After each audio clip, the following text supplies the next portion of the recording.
All right. Good morning, everyone, and welcome to Certipay's Coffee Break number 21. Can't believe it, but yes, that's where we are.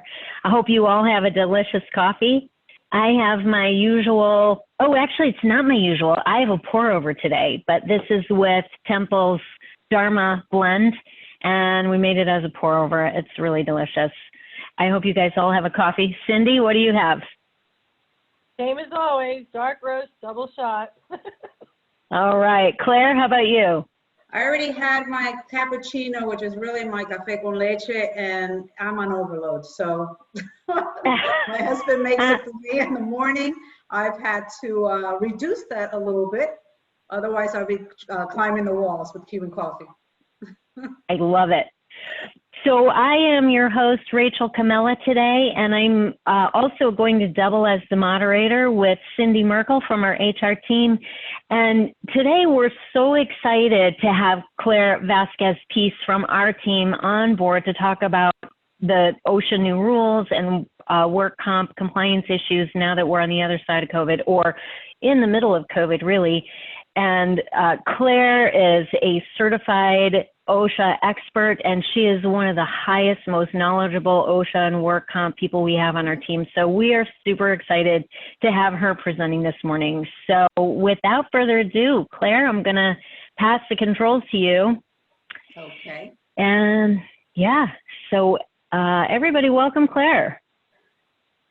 Good morning, everyone. Good morning. Thank you. Thank you, Cindy. Thank you, Rachel. I think this is great. We're on our 21st now, and boy, we've had a lot of things going on for quite a while since our lockdown back in March. And one of the things I always, want to make sure that everyone is healthy, is safe. You're practicing all your CDC guidelines. That is so important. I cannot stress to you the importance of all of this. One of the areas I always love to start off with is the OSHA General Duty Clause.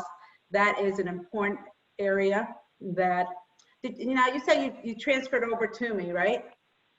Yeah, I made you the host, so you should be able to share your screen now. If you just look for the share screen button, we should be up and running. Because I'm sharing mine, I'm sorry. It's okay, we'll figure it out. Let's see what you got. We don't have it yet. Okay. Okay, something's happening. Yep, we got it. General Duty Clause. Perfect. So that General Duty Clause is extremely important that we start off with that, because it will show that the employers, and I'm going to move this around a little bit, that the employers are responsible for this, that each employer, can you see it, right? Each employer has to maintain a place of employment which is free from recognized hazards that are causing or likely to cause death or serious physical harm. And it's really the employer and the employee's responsibility. This is a win-win situation. Both employee and employer have to follow this. It is not just the employer's responsibility, it's also the employee's responsibility that they have to follow all the OSHA safety guidelines. And, and just keep that in mind. So who's responsible here? At the end of the day, who's responsible? Anyone that's over 10 or more employees is responsible to maintain the OSHA logs or the injury and illness records, unless you're under the 10 and under, and OSHA or the Bureau of Labor Statistics informs you in writing that you have to maintain the OSHA and illness records. That's the only way you're out of this, but everyone else counts. And all employers are covered by this. It's a responsibility. Now, if you want to know if you're exempt or not, you can always go to the census.gov site. I posted that on there to identify if you're exempt. Maybe you are, maybe you're not, but that's the only way you're gonna know.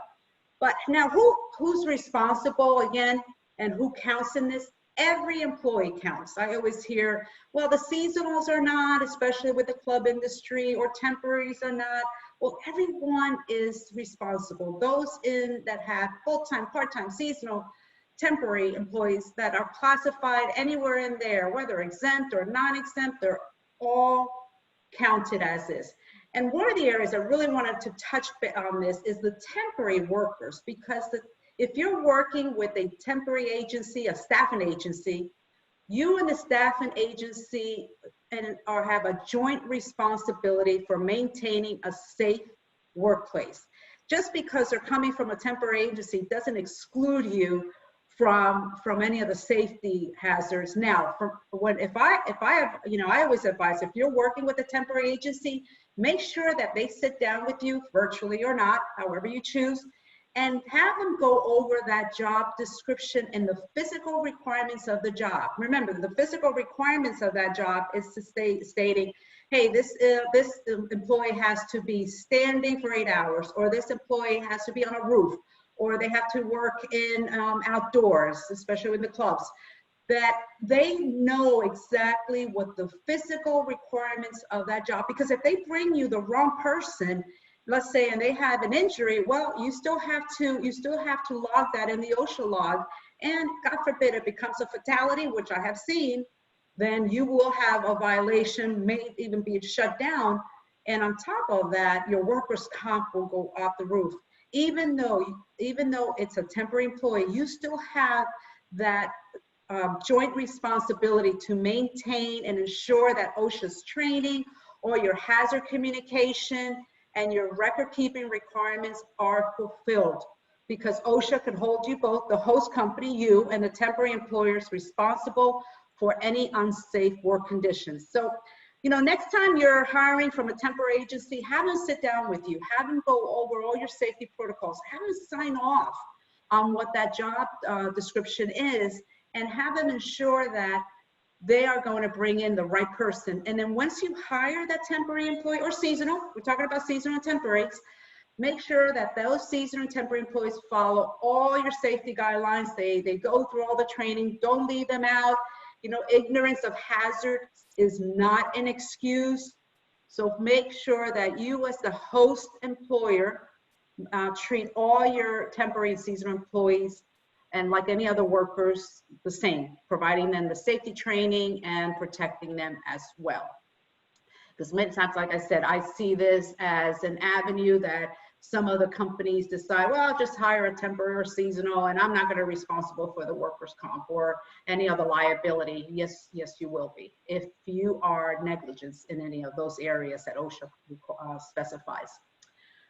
One of the other areas that I always like to talk about is the OSHA Whistleblower Act. I always like to implement one of the policies in the employee handbooks. And OSHA is really reminding the employer that it is illegal to retaliate against workers because they report unsafe or unhealthy working condition. And really, that employee can contact OSHA and say, hey, I'm working for this company and they're not maintaining any safety guidelines. Well, we're in a coronavirus, pandemic right now, and it is, again, they have the right to report any unsafe or unhealthy working conditions during the coronavirus. These acts of retaliation against the employee, which includes termination or demotion or denial of overtime or promotion, or let's say reduction in workplace, that employee has the right to contact OSHA. So the employee also has the right to speak up. They have the right to speak up about any hazards. I think it's always good. We always talk about, when I do a lot of the other OSHA training, we talk about the near misses, and those near misses are excellent examples to show that the employees are actively looking and aware of what's going on in the workplace. So without any fear of retaliation, let them speak up. You need to review the safety and health training in the language they understand, especially for the Creole and Spanish speaking employees that most of you have. They have to receive that same type of training in the language they understand. And this is where I've seen some of the violations that I've been involved in the investigation, is that the employer did not provide the safety training in Spanish. And what happened? It was a fatality. And what happened? The consequences, there was a huge fine against the company and the liability of a lawsuit for failure to provide training in that language that they understand. So I don't want to scare you, but I want to make sure that not looking at deficiencies that are wrong, but let's look at things that are missing and implementing that training. Make sure that the machines that they're using are good machines, test them first. Also make sure that they're using the proper gloves, masks, especially in food and beverage in the restaurants, that they have these things, that the mask is not halfway on, they're following those CDC guidelines. Look around in some of your hazardous chemicals, ensure that they are labeled, that's the hazmat, communication. And, you know, if an employee requests an OSHA inspection, they want to speak to the inspector, you cannot retaliate against them. That is that area that OSHA will get very involved. Again, they have the right to report an injury and get copies of their medical records. So if that employee requests a copy of their medical records, they have a right to receive them. That's their information. And also they have a right to review, you know, again, review any records of any work-related illness and injuries, especially in the OSHA laws. So keep that in mind. Matter of fact, since April of 21 of this year, OSHA has received over 9,300 coronavirus complaints. That's over 9,300 of federal. And statewide, it's been over 29,000 complaints. So the worker risk of occupational exposure to any virus during a pandemic may depend on your industry. You have to put those protocols in place. Does that mean the 6 foot of 6 feet apart, the mask, the gloves? So look at what your industry requirements are and implement those, because even in communities where people are living together, those are high risk, you know, and OSHA labels it in, you know, high, medium high, low, and communities where employees live and work together, those are, you know, or they're traveling outside of areas that are COVID infected, be mindful of those areas where they're traveling and ask, where are they going? Now, developing, they can develop complications from those illnesses because they're living together and one contracts the virus and the entire home is already, under COVID. So most Americans today will likely be in the lower exposure risk unless they're working in the healthcare or first responders. Those are pretty much the highest ones. So that's that's a policy I've always liked to see implemented in a handbook. Now, when I spoke about this back on the which I think it was our 8th coffee break, that was a while back. This is, we brought up that back in May 26th, OSHA said, hey, all of a sudden, before it wasn't, but then on May 26th, they said, well, now we want you to record all those COVID illnesses. If a worker is infected as a result of performing a work-related duty. Now, however, the employers are only responsible for recording these cases if all of the following occurred. That means the case is confirmed. A case of COVID has to be a positive test, obviously. The case is work-related. Let's see, an event of exposure, right? Or contributed to the resulting condition that aggravated a pre-existing injury or illness. Or the case involves one or more of the general recording criteria, such as medical treatment beyond first aid or days away from work. That's when you need to go back, and I'm going to show you where where your forms are at in the CertiPay, because that will make your life a lot easier, believe me.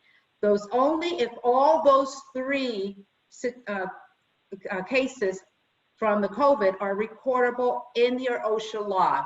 So, I always get the question, what's not recordable, right? There's a number of things that are not recordable.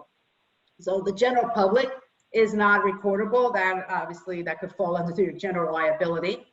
Non-work related event or exposure outside the work environment that, they're not on the work environment, they're doing things on their own.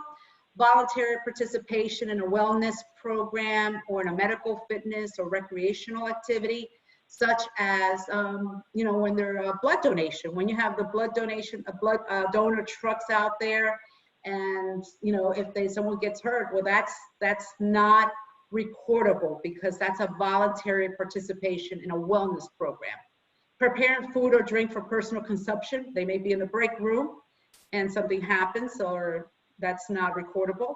Doing personal tasks on their own, personal grooming, self-medication for non-work related conditions. And let me talk a little bit, go back into this self-medication. Always find out what your employees, if they're taking any types of narcotics, or they just left, they've been in medical care. You find out if any of those prescriptions, and you have to be really careful here too because of HIPAA, but if any of those prescriptions cause them, could cause them to become sleepy, or states that they can't operate a machine or equipment, well, we need to be careful that they're not during that period of time. So again, it's a conversation that you need to have with your employees.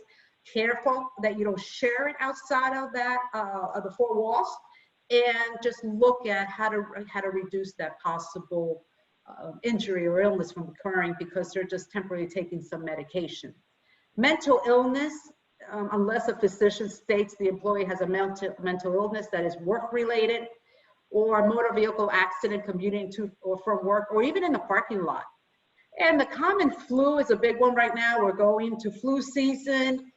Any contagious disease such as tuberculosis, hepatitis A, or the plague, or if the employee was infected, or if they was infected at work from many of those, these are not OSHA recordable. And again, I'll show you where that form is. So keep that in mind. That's I always have a wonderful little list of what's not recordable. So if you need that list, just let us know. We'll send it over to you.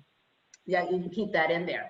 So as of yesterday, and I'll talk about yesterday, did you know that at the start of the coronavirus pandemic, OSHA has cited 37 establishments for violations, and this is on the low side. And I'll tell you why. That the government's been a little bit too lenient on this, but wait till they start getting reopening and going out there and looking at this. And these 37 cited violations were as a result of employees calling in. And we're looking at over almost 500,000 in penalties, which is nothing right now. I would tell you at the end of the year, we're going to see those numbers even triple, perhaps.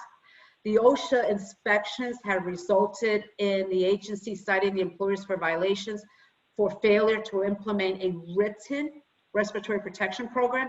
And I'll tell you, a lot of you may not be required to do that, but those are the employees who are working in environments with insufficient oxygen, or where it's harmful, where they're dealing with dust, fog, smokes, mist, fumes, gas, vapors, or sprays are present. You have to make sure that if they're working in that type of industry environment, that they are properly fitted for the use of a respirator. They have received the training and they have a medical evaluation.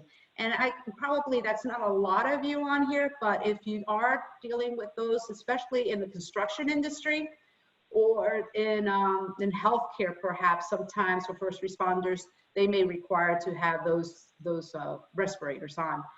Also, the failures of those violations were failure to report an injury or illness or fatality, or record an injury or illness on the record keeping forms. So the moment that OSHA is contacted, the first thing, guess what they're going to look at? Is your OSHA logs, and they're going to go back 5 years of your OSHA logs. So make sure that all your OSHA logs are up to date. Look at your loss runs. Make sure that they pretty much mirror each other. Talk to your broker to see if there's anything that was missing in those loss runs as well. And look at what needs to be recordable and non-recordable. That's again important. And another violation was, when I started off, was a failure to comply with the general duty clause of OSHA of 1970. Very simple, that you have to maintain a safe and healthy workplace. So that's those are really important to know, that that number is growing. So what cases need to be recorded on the forms? Well, injury and illness, those work-related, and they meet certain severity criteria. Again, those are things that when you have an injury or illness, speak to your broker, contact them, call your workers' comp carrier, let them know that this is the injury or illness that occurred. Should we be recording it or not? And one of my favorites that I always love to hand out to, and to all my clients is just a little cheat sheet. Hey, at the end of the day, this will give you kind of a viewpoint, what's, when you have to contact OSHA. If it's a fatality, you have to contact them within 8 hours. Was it an amputation or a loss of eye? You have to contact them within 24 hours. So it's kind of a little cheat sheet. Put that, if you need a copy of that, let us know as well too, because it kind of falls into the next category that if it's a death, you have to call OSHA after within 8 hours. 8 hours. If it's within 24 hours, if the employee is an inpatient hospitalization, or one or more of your employees have an amputation, or the employee's loss of an eye as a result of work-related, you must report that to OSHA within 24 hours. So these are things that you have to be mindful as well too. Keep that in mind. What's also recordable, days away from work. And when you're tracking this in the OSHA logs, keep going back, because every day that the employee, one of the things you should look at is every week, just go back and update your OSHA log if that employee is still out as a result of a work-related injury. The maximum amount of days that you can add to that is 180 days. That's what OSHA allows. That's it. So if they've done over 180 days, that's the max you're allowed to put in there. But Claire, can I interrupt yes. you for a second? Yes, ma'am. The question came up, and I think it's a good time to answer it. The question is, are you better off logging everything on the form just to cover yourself? So can you just tell them what would be too minor to log? Well, you're going to record everything. I always say record everything. The difference is what becomes OSHA recordable, and I'll show you at the end where the certipay is. What becomes, everything should be recorded. Because let's say, for example, that someone cuts their finger, right? They're in the kitchen preparing for the members. I'm talking about the clubs or the restaurants or the customers, and they cut their finger. Well, they cut their finger, and that incident has to be recorded. In their injury form, they fill it out. I cut my finger. You put first aid. It becomes only first aid. So first aid is not OSHA recordable, but you still have to track it. I'll explain why. They cut their fingers. They put a Band-Aid. You put peroxide, something there to remove any bacteria.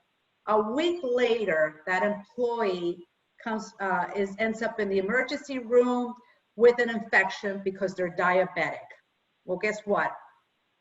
What if they had to have their finger amputated? Well, now that becomes OSHA recordable. The first aid is not OSHA recordable, and that's the form where I'm going to send you. I'm going to send you, so each one of you has that. It's not recordable, but what becomes recordable now is that they ended up with an infection. They ended up at the emergency room. They are being treated. They have days away from work now. They are, God forbid, they had to have that finger amputated because they were diabetic. So any time, even near misses, I would say even a near miss, track that, because a near miss is a good way to say, hey, we are safety conscious, we're looking at things, and we're tracking that. So when you have your safety meetings, you're looking even at those near misses. A near miss can say, hey, I almost fell over this wire that was on the floor, or this pallet that was in the way, or someone was blocking the exit door. Those are near misses, and those are things that are good to record. But the first aid are not OSHA recordable, but everything should be recordable, because it's in that moment that the employee remembers what they did and what happens, and it's in that moment that you want to identify what risks or need to be immediately removed, right? So those are things that I always say, always document everything. Remember, document. That's your support. Because if you documented it, and let's say the employee comes back and tells you a whole different story, well, now we have a problem. But again, at the end, if a first aid, medical treatment beyond first aid is recordable, if that makes sense. I hope that helps. But I think when you have any of those situations that you have to report a fatality or an inpatient hospitalization, or amputation, or loss of eye, you have to use one of the methods. Either you telephone OSHA, or you have to go to the nearest OSHA area, which you have to look that up, or you just call the 1-800 number 321-6742. So if you want to document that number down. So you have to contact them. Again, if it's a fatality, inpatient hospitalization, amputation, or loss of eye, you have to contact them within those 8 hours or 24 hours, or you will be fined. So Cindy, did that answer the question? Yes, I think Okay. we needed the differentiation of what OSHA requires and what we would prefer you as an employer. You know, document everything as an employer, even though it might not be ultimately reportable to OSHA. No matter how minor it is. I would say no matter how minor it is, like I said, a little cut in the finger has resulted in claims that are over $50,000 because the employer did not report it properly, or thought, and this is where when I get involved, is that the supervisor thought I wasn't a big deal. Well, guess what? That 50,000 plus in attorney fees and your workers' comp mod just went up. It is a big deal. So nothing is ever a minor. Everything should be documented. What changes is that what becomes reportable for OSHA. That's the difference. So I'm going to move on, if that's okay. No, absolutely. That cleared it up. Thank you. Okay, good. So I'm going to talk about those forms that we have in our CertiPay, the OSHA Form 300, the 301, and your summary report. I'm going to go into that in detail and what's the difference between each one. The 301, it's in our CertiPay under the injury reporting. It's one of my favorite areas because it really does save you a lot of time and headaches of trying to fill this out. CertiPay already has this automatically filled out for you. What I want you to do is go back and check to make sure that that information has been filled out.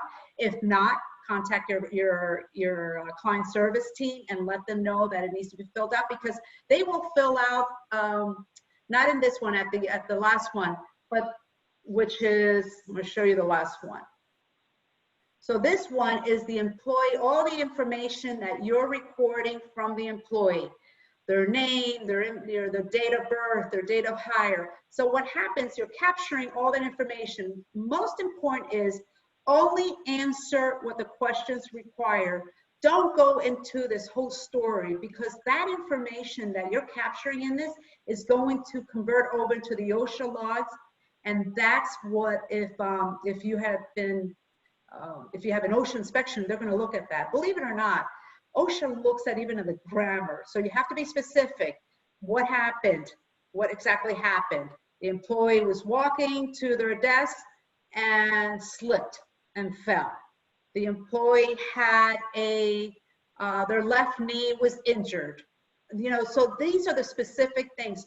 Don't start telling too much of a story. Be very specific in that. The summary of work-related injuries is the area that CertiPay kind of fills out at the end. This is what the area that I want you to go back and look at. Your establishment's name should be on there, your industry description, and then at the end of the year, your average number of employees and the average number of hours will already be in there. You don't have to do that, unless you don't have CertiPay, but you don't have to complete any of this. It's already done for you. This is going to capture the number of deaths, the number of days away from work. That's why it's important for you to go back when you have someone who's been out on a leave because of a work-related injury. Go back every week and update the days away from work. Remember what I said? What was the number of days that OSHA allows? 180 days. That's the max. So that's important. And then, always look at the end of the year, the beginning of the year, before you post this, look at your loss runs, compare it to your OSHA forms, and make sure that they're mirroring each other. Otherwise, there's a discrepancy there. And if there is, contact your broker or your carrier, your workers' comp carrier, and try to identify what's missing. Again, I don't look at what's wrong. It's just what's missing so we can fix it, if that makes sense. So this is an area that I really enjoyed because CertaPay will pretty much do all that work as long as you have all the information properly put in, all the data put into CertaPay. And this is where you're going to go into your CertaPay system. It's going to track it, go into your injury section, so simple, under the HR. And then you're going to open up the employee's name and the case number. You know, it's usually, unless it's, let's say it's an automobile accident, or you know, there's, you know, you have a police case number, that's the case number. Usually don't, unless you have one. The date it occurred, again, what exactly happened, was it a fall, a slip, what exactly happened? And if you have a workers' comp claim number in there, put it in there. If you don't, it hasn't been recorded yet. But again, you want to capture, Jerry fell on a wet floor and strained his left knee. That's, you know, very specific. Nothing, well, Jerry came in and started working, and no. Just be specific. This is the next, this is where it's going to start showing up. I like to fill out everything. The time occurred, the work time that the employee started, what exactly happened, when it was filled, when it was closed. And again, the number of days away from work this is a section where you need to go back and update it every single time. If you have your lost run report, you can go back and fill that section up, where it occurred, what the injury type was the employee, what was the employee doing? They were loading. They fell, and while they were loading on wet floor, and this is what caused it, right? They had a lower back spinal injury. Very specific. Who did they see? All of that. Make sure that you capture that information. So what becomes recordable? Well, look at the bottom of that report, and it says include in OSHA reports, because what did I say? They were days away from work. That becomes recordable. It was beyond first aid. They went to see a physician, Dr. Griffin, and they have been on restricted duty, the two on there. So they have days away from work, 1.5. They're on restricted duty for 2 days, 2 days now, and they went to see a physician. That's where you do that little check mark at the bottom of it and say it's OSHA recordable. But if none of that was listed on there, there was no days lost, there was no restriction, they haven't seen a doctor, it's not recordable yet. When all of those requirements, then you have to check that little check mark and say it's OSHA recordable. And again, you're always going to always talk to your carrier, workers' comp carrier, because they can tell you whether that employee, how many days the employee has been out, and then you have to update it. So your OSHA logs are right in there. It's under your reports, your HR reports. You have all those reports in there. You know, get comfortable with them. You don't have to go and do a spreadsheet. You don't have to go into the OSHA logs to do something else. Everything in CertaPay is captured there for you, nothing else. And then it all goes into what documentation that you have provided. Again, make sure that the employee has filled out their incident report, the supervisor has filled out their incident report, that you've done a proper investigation, that you remove the root of the problem, go to the root of the problem, remove why that injury was caused, get to the root of the problem. Just because an injury occurred, you don't do anything about it, again, that's ignorance. And that does not help you from a workers' comp claim, because the first thing, you know, these carriers are going to ask, so what did you do, Mr. Employer? Did you remove the problem? Did you remove the pallet? Or the pallet is still sitting there by the door? All these things that they're going to look at. And if someone calls OSHA and they come in, and the first thing they're going to request are your OSHA logs. So make sure they're all updated. Go back 5 years. This is a good time to clean house. And don't assume that because it's recorded, it does not prove it's an OSHA violation. It proves that you are following OSHA guidelines. Recording doesn't affect a person's entitlement to workers' compensation as well either. Again, remember what I said, the whistleblower acts, the OSHA whistleblower acts, that they cannot retaliate because they are filing a claim or because they reported an unsafe workplace. You cannot retaliate against them. And, you know, the rules for, you know, from state to state differ. So it, you know, again, you know, when we're talking, you know, you look at your state plans as well too, just to define how, you know, what their states are, but your brokers will always help you with that and should, again. Lastly is keep those forms on file. I cannot stress to you, when I go in and I audit those forms, so many things are missing, and what are the risks of that? It's possible a violation. Do not send those copies to OSHA unless you are asked to do so, or you're in a high-risk industry. Remember when I started in the beginning, I said if you're exempt, that shows you if you're exempt, but you can also find if you're in high risk, usually construction, roofers, first responders, healthcare, those are usually high risk. Allow access to records. If your employees want to look at those records, they have a right to look at those. File and update for 5 years. Always keep those records in you know, your 5 years folders, and keep your workers' comp claims in a separate folders. I always like to use the red folder. Red reminds me of, you know, of an emergency. So keep those workers' comp folders. Do not place them in your personal file. That is a big no-no. So we don't want to do that, but keep them separate. And make sure that, again, that your loss runs and your workers' comp OSHA logs are pretty similar to what's each other.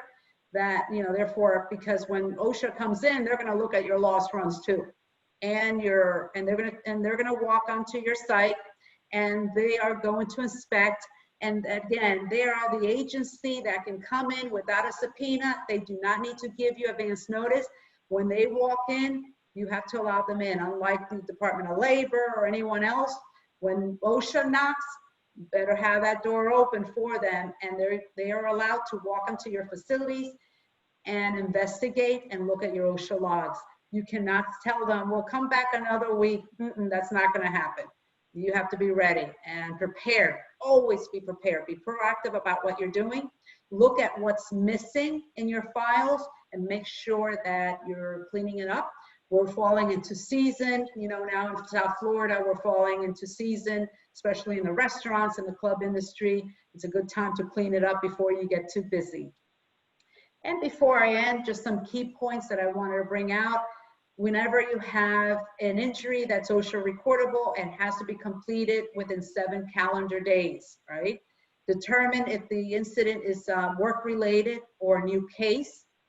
Evaluate for the general or specific recording criteria. Remember, I talked about the first aid, what's first aid and what's not, and post that summary by February 1st.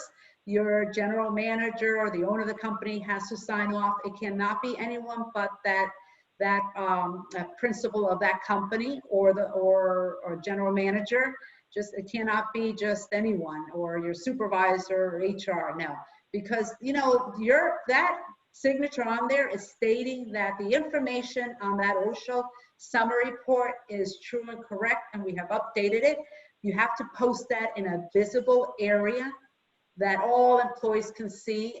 You can post it, you know, laminate it if you want, but it has to be in a visible area, usually a break room. It is not for your, you know, your members or customers to look at, but it is for your employees to look at. Retain those records for 5 years, update them as needed, especially for someone who has been out on restricted duty or out on light duty. And electronically submit those OSHA logs to OSHA if you are not exempt from that. So all good things to keep in mind, very important. These are things that you don't want OSHA to be knocking at your door. You prefer us to be knocking at your door and conducting those audits for you. So always be prepared, look at what's missing, and just call us if you need any help. I hope that answers some of your questions and keep you alert to what's going on.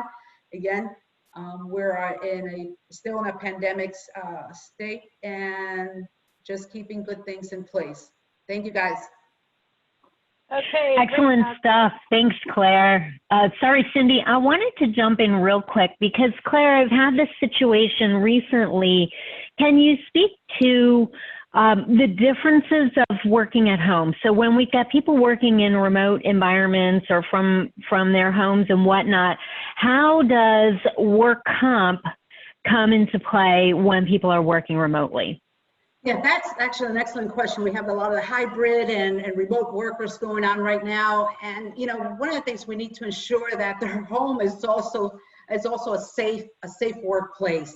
If they're telecommuting remote, we want to make sure that they sign off on a telecommuting agreement stating that, you know, they're going to maintain all the safety guidelines and follow all the safety guidelines as well.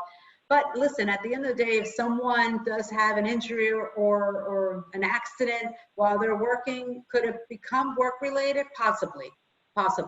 So telecommuting agreement, whether they're hybrid or remote, it's important for them to have that in place.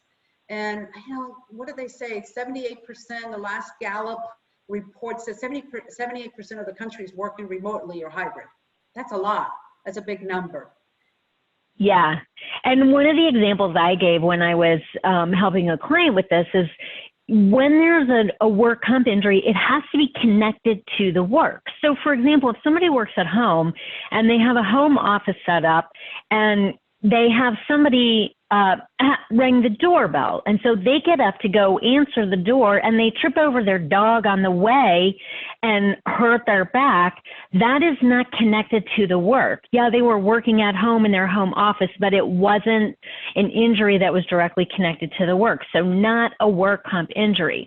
But let's say they're working in their home office and they need to print some documents for a proposal that they're putting together, and they have to reach under the desk and do something with the printer, and they hurt their back doing that. Now it's connected to the work they're doing. So you really have to ask the question about it being directly connected to the work, and that's your differentiator. And that's excellent, Rachel, because that's where, you know, I always say, call your carriers, explain to them what that injury was, let them define whether it's work-related or not. It's, you know, they're always going to do an investigation. And your carriers work for you. That's who you really need to be reaching out to, is your workers' comp carriers, and have them walk you through. There's a lot of good, you know, there's a lot of the what ifs, you know, what if this happened, you know, theoretically, what if. But, you know, we want to be prepared and document everything that occurs if it could possibly become work-related. Okay, Rachel, do you want to do the questions or do you want me to do it? I do it, okay. All right, Claire, the first question, what do you do when an employee is out for 60 days in 2020 and out for 60 days in 2021? How do you record days away from work if it's into your next year? So if it's a split year, how do you handle that? You actually continue it because the injury happened in 2020 and it's the same injury and it's just continuing. Correct. Right. So you just continue that. It doesn't become, unless it's a new case, then it starts as a new days away from work. But all you're doing is just continuing to update the days away from work. And remember, the max is 180 days that you can post on there. That's it. There's no more. Okay. If they go beyond the 180 days, that's it. Not sure why OSHA stated that at one point, but it's just a number to remember. Just to clarify, so there's no claim in 21. The getting well period is just falling over into 21, but it's a 2020 claim. Okay. Right. It's only going to show up in the 2020. It's not going to show up in the 2021. But it's just continuing to monitor the days away from work. Perfect. Okay. Second question, claim date closed. Is this the date the workers' comp carrier closes the claim? So the question is, who closes the claim, Claire? Well, both the employer and the workers' comp carrier are responsible. So that's why I always say, go back and look at your loss runs, because I find that sometimes when I'm looking at loss runs, the close dates are incorrect. and the employee may have been closed, prior to that. And that can save you a lot of money, because if that date is incorrect, it does affect your dollar at the end of the day. Both the employer and the carrier are responsible, because the employer should remain responsible in communicating to the employee if they're, what's going on, make sure that they're trying to get back to work as fast as they can, offer light duty if possible. That helps you a lot. There's certain situations sometimes that we don't want that employee back because of the illness, that it can aggravate it even more. And that's a discussion to have with your carrier. But again, it's still the responsibility of the employer to stay in touch with the carrier and make sure that all the information is the same, and keep that log up to date.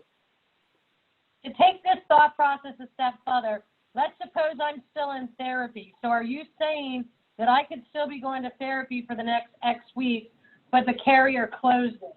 And that would be considered a problem where the Correct. carrier should not have closed it? Okay.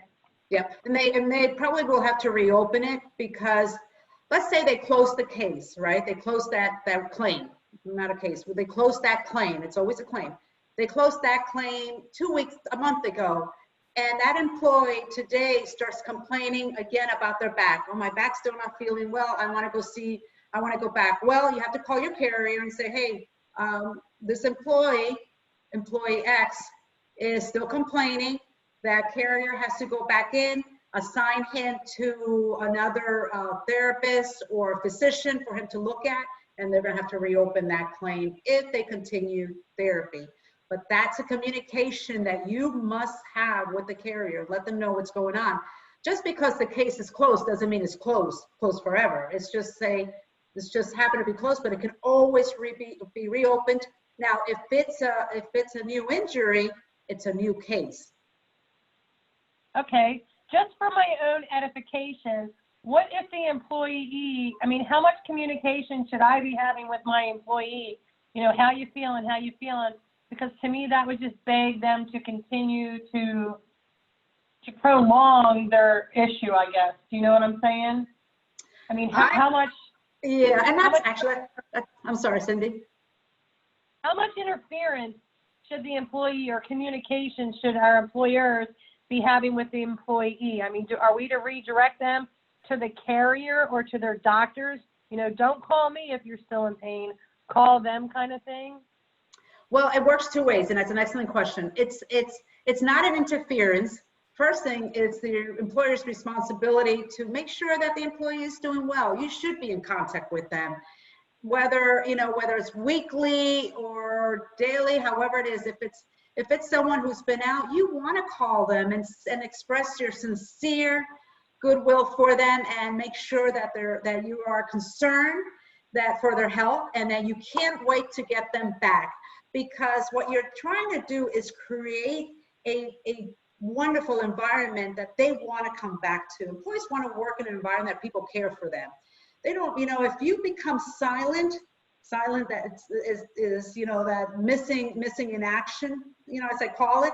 If you become silent, well, the employee's going to say, well, nobody cares. They don't care if I come back or not, so I'm just going to play this out. But every time that you're in contact with that employee and just calling them and how are you doing, you're feeling better, can't wait to get you back to work, or if you're able to offer light duty, that's where you need to be involved. Now, your carrier gets involved if the employee doesn't want to come back to work, is refusing to come back for light duty, or has been refusing to come back after they've been MMI, they have received maximum medical improvement, and they've been released back to work. That's when your carrier gets involved. When you let them know, hey, this employee, we have their DW-25, which is that form that the physician fills out and your carrier fills out as well, and is stating the employee is MMI, maximum medical improvement, and they're supposed to return back to work next week, and you're calling them up and you're saying, wow, we can't wait till you come back. We're so glad that you've been released. And all of a sudden that employee says, well, wait, I don't feel well. I'm not feeling well.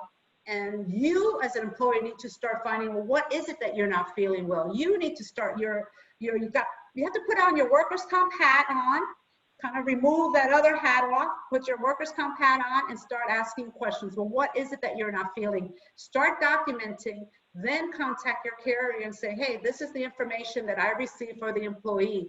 That carrier is going to turn around and call that employee and get their statement as well. So it's important to get that information. But if you do not follow up, if you don't call your employees, if you're not sincere about them coming back, yes, they will sit at home happily collecting forever and ever and ever and never want to come back. So I always say, send them flowers. You know, how if they had an injury, or an injury that resulted in surgery, my goodness, send them flowers, or send them send them a card from the group saying, hey, we're missing you, can't wait till you come back. It's that engaging with your employees creates an environment that the leadership understands that their employees are valuable. And that's what you want to draw that attention, that they are valuable to you. Don't ignore them. Remember what I said, ignoring a claim or ignoring an employee is not an excuse.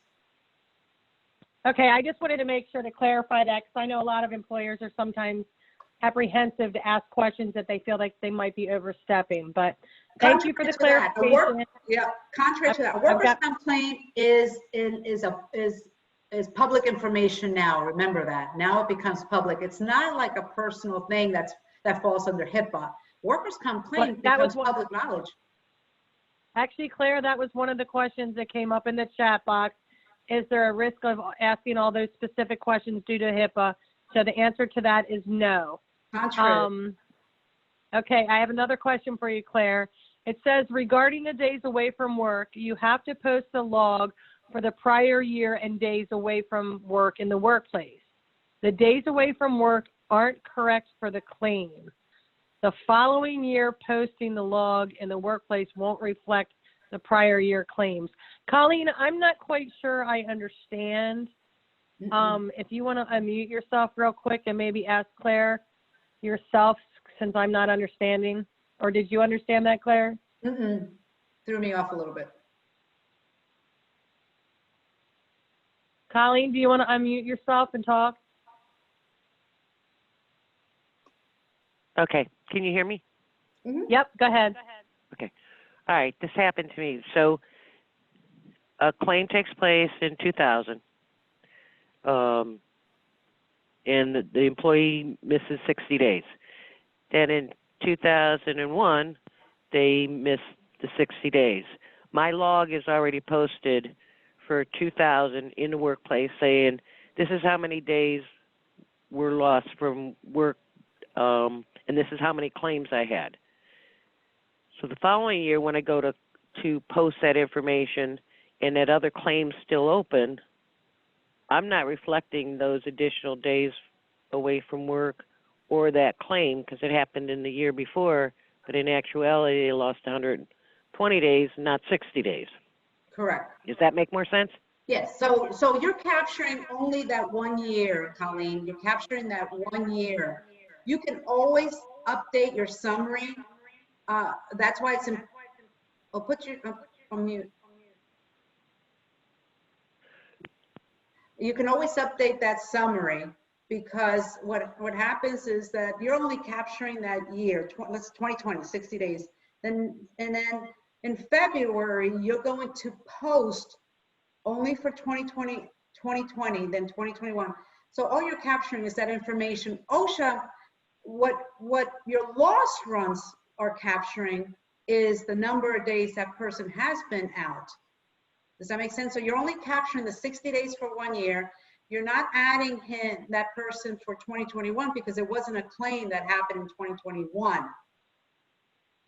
You're only capturing up to those 60 days, let's say. In your loss runs, your carrier will capture all those other days. Does that make sense? I think so. Colleen, so basically you don't need to do anything for 21. It was captured in 20, even though the days ran over into 21. It's not a 21 claim, it's only a 20 claim.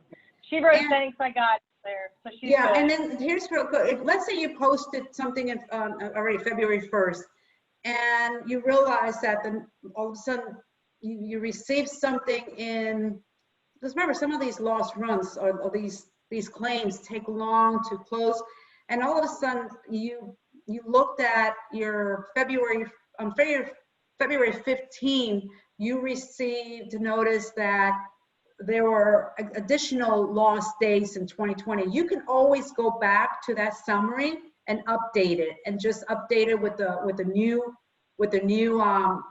summary, OSHA 300 logs, a summary. But don't tear up the old one. Just keep them together, which states that there was an update, because that happens all the time. It was just an update. But anything that you're capturing falls only within that calendar year. Okay, everybody, that was the last question for Claire. If anybody has anything else, could you type it in for me now? If not, we're at an hour mark, so we are, I mean, we're more than happy to talk longer. But Right. so if you don't have anything else, we'll go. If you do, please let me know now. Yep, I'm sorry it went out Yeah. so long, but I do get very passionate about this. And that little graphic that I had, if you want Cindy to send you a copy of it, it's a good way of keeping it in your OSHA log, so you remember what's recordable and what's not. And I'll send it over Actually, to her. Claire, they don't need to get it from me. We will post the presentation on Certipay's website. So your presentation will be online shortly. Okay, perfect. Well, Yeah, thank we you, should have it up everyone. by the afternoon. Yeah, you didn't run over your time. I just wanted to make sure we got to any more questions if necessary. You're good. Okay. Perfect. At the time is 12:30. Awesome information. Thank you so much, Claire. Thank you, Thank you, Cindy. guys. And thank you all for joining us today. We're so glad to have you here. Our next coffee break will be in 2 weeks, the week after next, and our topic is going to be politics in the workplace. So put your seatbelt on and join us in 2 weeks. We will see you then. Thanks, everyone. I want